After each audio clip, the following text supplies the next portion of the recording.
Hi, James. Very nice to meet you. I'm Nigel. Nice to meet you both. Thank you very much for agreeing to be part of this. My pleasure. We're very much looking forward to it.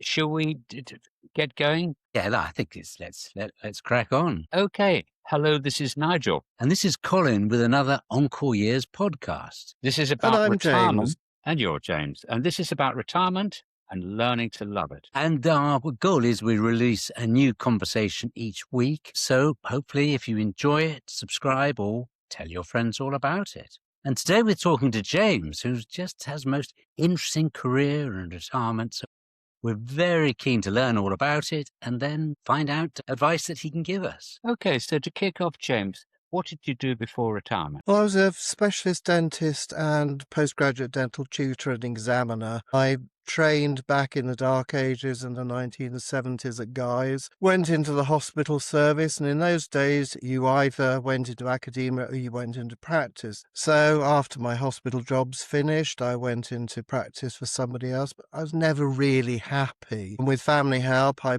bought my own practice in 1986 when I was 27.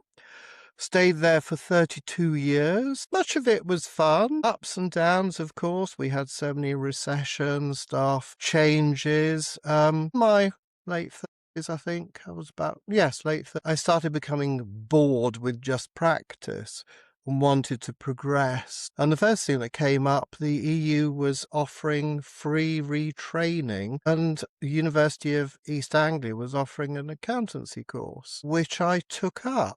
And it was absolutely fascinating. I did financial management, and that spurred me into a study group at our local hospital postgraduate unit from a colleague of mine who was a year above me at university, and it was for the new career pathway at the Royal College of Surgeons. And I thought, well, I'd start on that, which I did. Shortly after starting, I was asked if I would teach, which was shock horror, because both my parents had started off as teachers and I had vowed that I would never become one.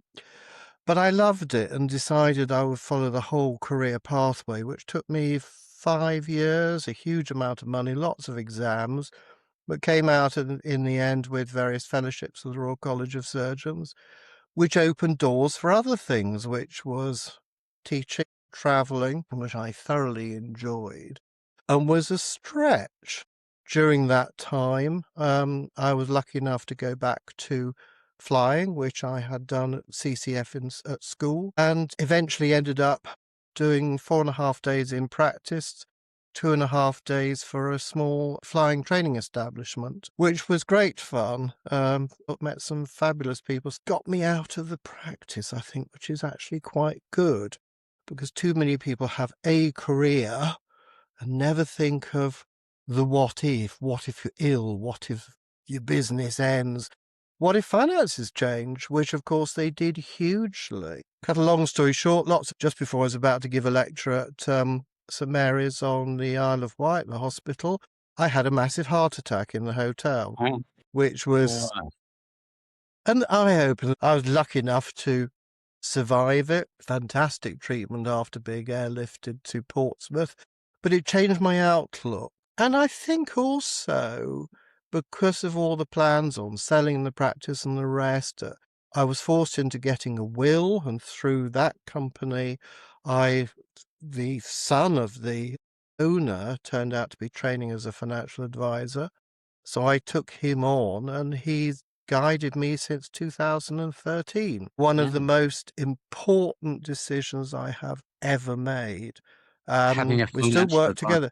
Absolutely, because he gave me plans A, B, C, D, and E, which I discovered over the last few years absolutely vital. Well, when you stopped working then, James, what were the first 6 months like? Fabulous. I had planned it, everything going. Working with my accountant was very important because of all the changes with coming tax law. But the first 6 months was great. The most wonderful thing was not having to be up at 5:30 in the morning. Few worries.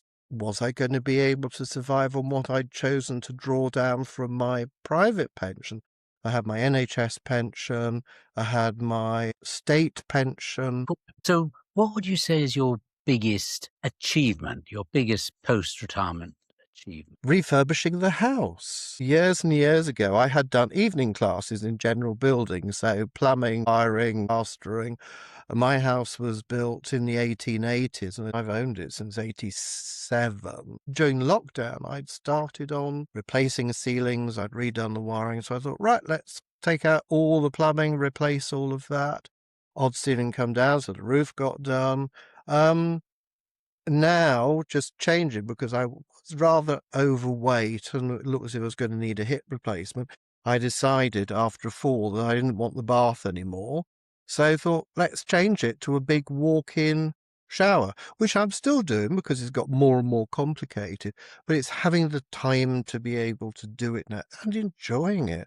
And funny enough, I joined a slimming club and I've Right. lost nearly 6 stone. So now I can walk miles, which I couldn't do before. And definitely I'm not going to have a hip replacement unless it's absolutely necessary.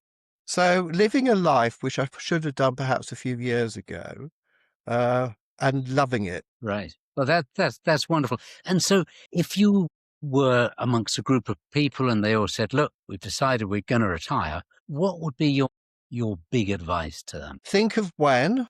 Think of, are you going to have enough money in retirement? Have you thought of the implications of retiring? And you really do need expert help. And not all So of it is free. Sorry, by implications, what do you mean? If you decide to go, are you going to have a sudden shortfall in income? Yes. Think again over, say, mortgage or any other borrowing you've got. It's not a decision to be made, I just want to retire. That's lovely, but that's not realistic. Right, right. And other things as well, the social side, the spending your time and so on. What have I you was all done? very lucky because I quite enjoy doing things and doing evening classes. Suddenly you're not defined by your profession. So DIY in the evenings, I mean, I used to do a little bit of commercial photography, so evening classes there, and joining Slimming Worlds, which I swore I would never, ever do, has turned out to be Right. fantastic fun. I've met new people. And having that rather than life just ending on retirement, which for a lot of men happens. My father retired on health grounds, and he was a real lost soul for a long time Mm. afterwards because he didn't do anything, didn't have anywhere to go. My mother absolutely refused to retire for a good few years afterwards because she couldn't stand him around the house. We hear that message a lot of times, actually. People quoting either themselves or their parents of, no goals, no plans, and nothing happens. It's So, worrying. So a lot of colleagues who, very sadly, health went down very quickly because they had got no plans. yes. I'm lucky. I mean, my first heart attack was 2013. I had the inevitable second 4 years later, and touch wood. And so I'm coming up to 9 years since the last one. And I think, actually, I'm on borrowed time, so I don't waste time now. And I want to get the best I can have. I mean, I could be lazy, can't we all? But I think, no, there's plenty of things I still want to do, and I have an interest in life. And I've very carefully monitored my own health. But I think I'm healthier now than I have been in a long time. And I want to enjoy the last few years. And that takes planning.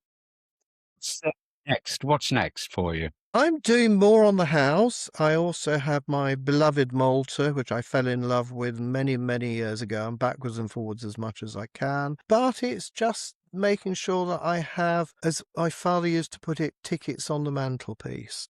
And I think that's important. Things to look forward to. I've never heard that. So, Oh, that's a real old expression. like it. So it means invitations or Yes, just something to look forward to. Open London is actually very good. Cheap things that you can do that can be fun and get you out, meet other people, and being able to have a good laugh. And I think that's very important for mental and therefore physical health as well. Yeah, I love that expression. Tickets on the mantelpiece. We should all aim for that, shouldn't we? Absolutely. Nice. How's your mantelpiece like? Lots of things become cheaper. Hampton Court Palace is one example.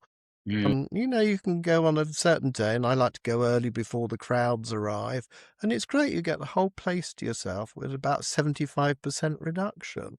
One's money goes a lot further. That's a What's good the tip. next ambition, next plan? Well, I'm working on a second book, photographs I've taken of Malta over the last nearly 50 years. It's more for a bit of fun.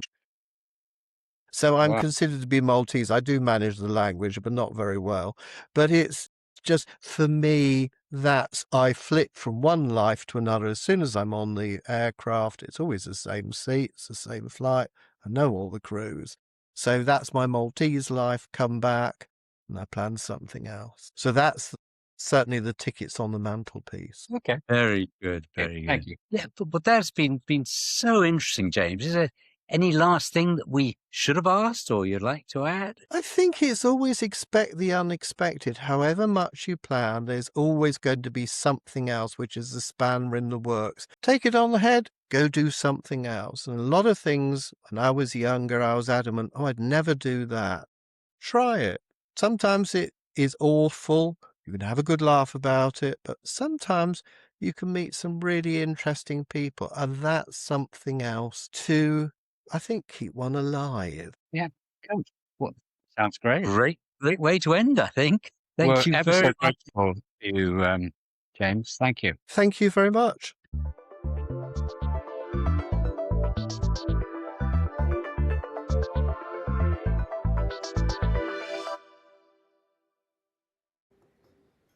Well, Colin, that was really interesting. James gave a lot of tips there. So, to start the summary, his advice, the first thing you should do is to pay for good money advice. So, you've got a good financial plan so you don't run out of money.